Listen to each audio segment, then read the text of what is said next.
What's up, people? What's up, people? As well. This is KountoegraphyTeen and my helper here, which is KountoegraphyKid. Yo. Because, well, we both came up with the idea of making Kountoegraphy. Well, it was really my idea, but of course I put them as an assistant. Now, today,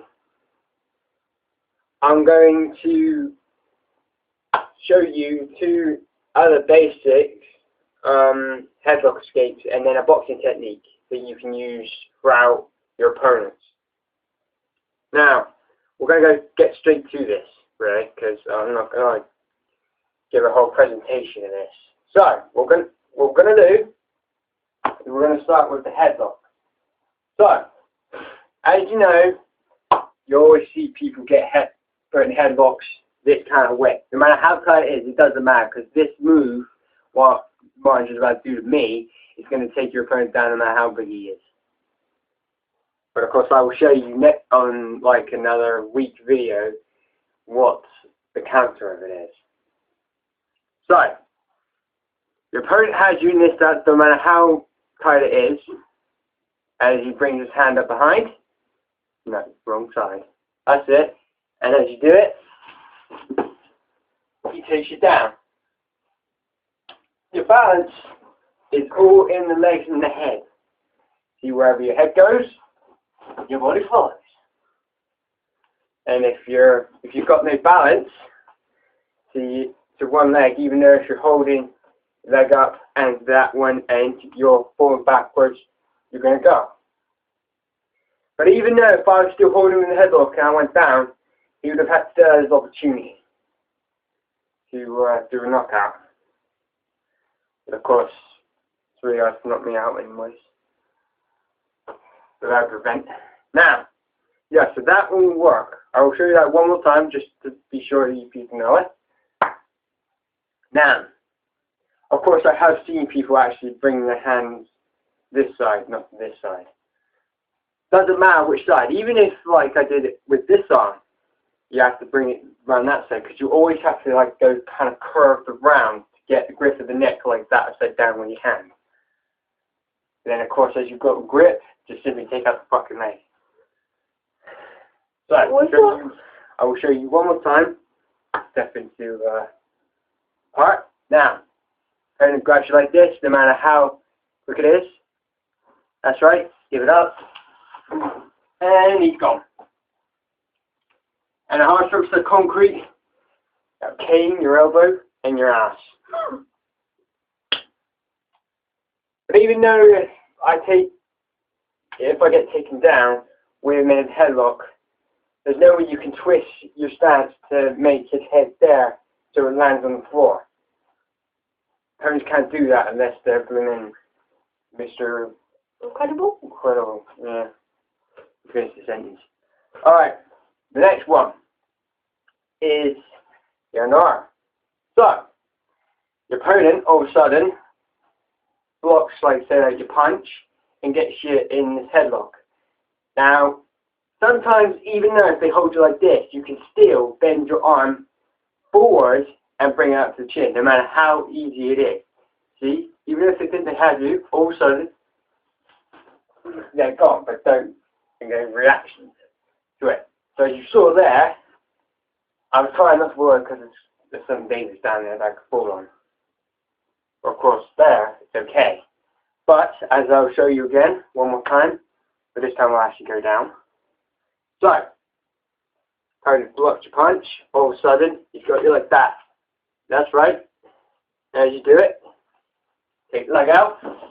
Oh, hit my back.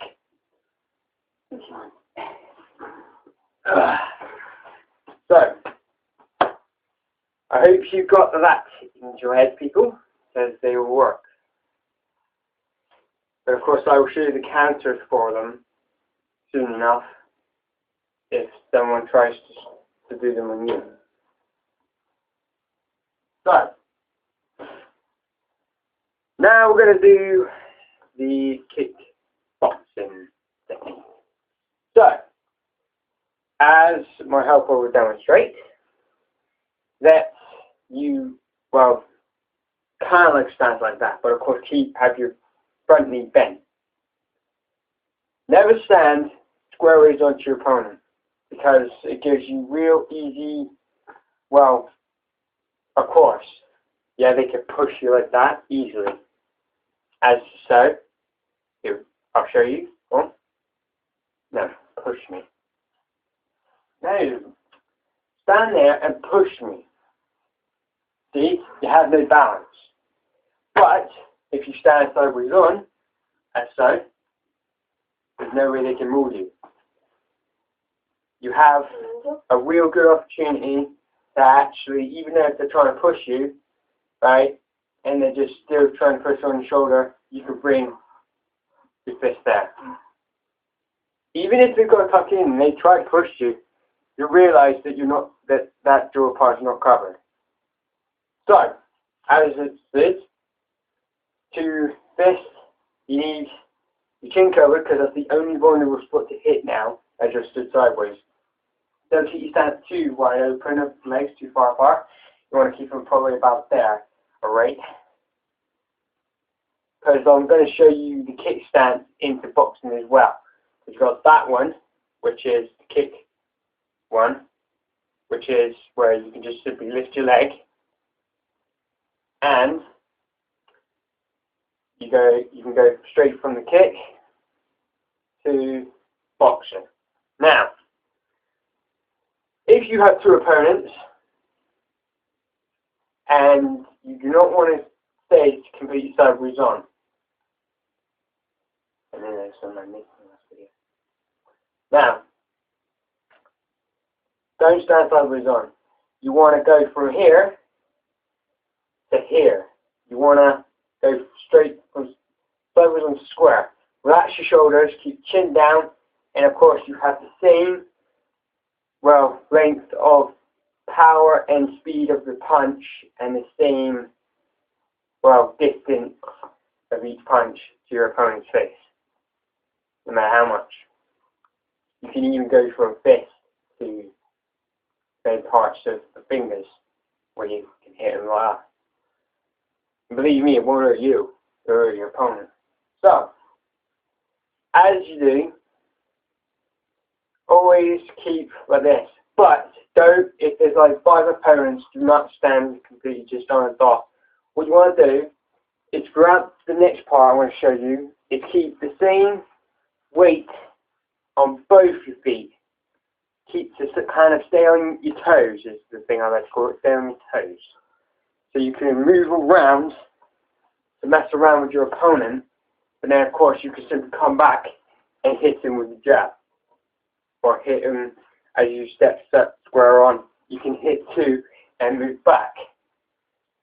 Because I've gotten this into my head that I was showing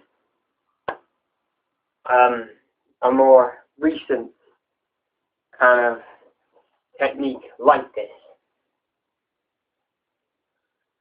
Make that on down and change it. So,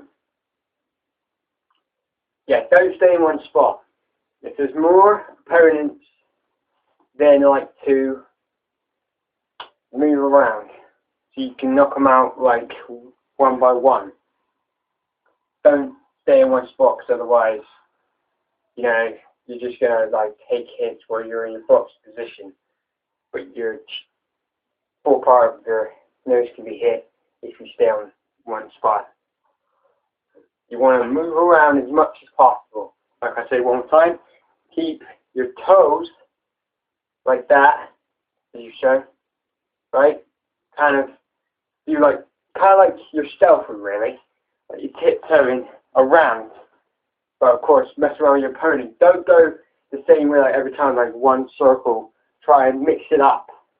The backwards, forwards, left, right, front ways, you know, and then simply just come straight into your opponents fast and hit them. Hit them with an uppercut. Oh, one more thing. If you want to confuse your opponent, if it's just one-on-one, as I'll show you. Now, yeah, your opponent is like that. But of course, one point is, if you're confusing him by going like that, because usually with a more movable object to the opponent's body, they watch. They think that they're going. That the things that your hand will hit, but then all of a sudden you hit them.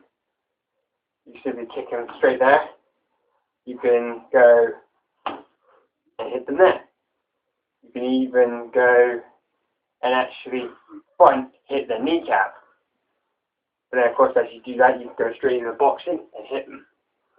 There's another way where you can also go from like kick to box, and then all of a sudden as you go from the kick you can jump, stamp, and then hit them. Because as you're stamping on their index toes, you can give the distraction of looking down at their foot, so their parts open, and you can finish them off with an uppercut. So, people, give that a try, and well, let me know what you think. Subscribe, dislike, like, comment. I will be doing another video in a couple of minutes, but this time it will be on, I don't know, probably head and neck grips. So, throughout the show of this, I hope that, well, I get good views. If I don't, then I don't. But this technique I've showed you really helps. And, well, I'm KountoegraphyTeen. Peace out. Yep. You've got to like shit your way. Oh yeah, don't bring shit my way.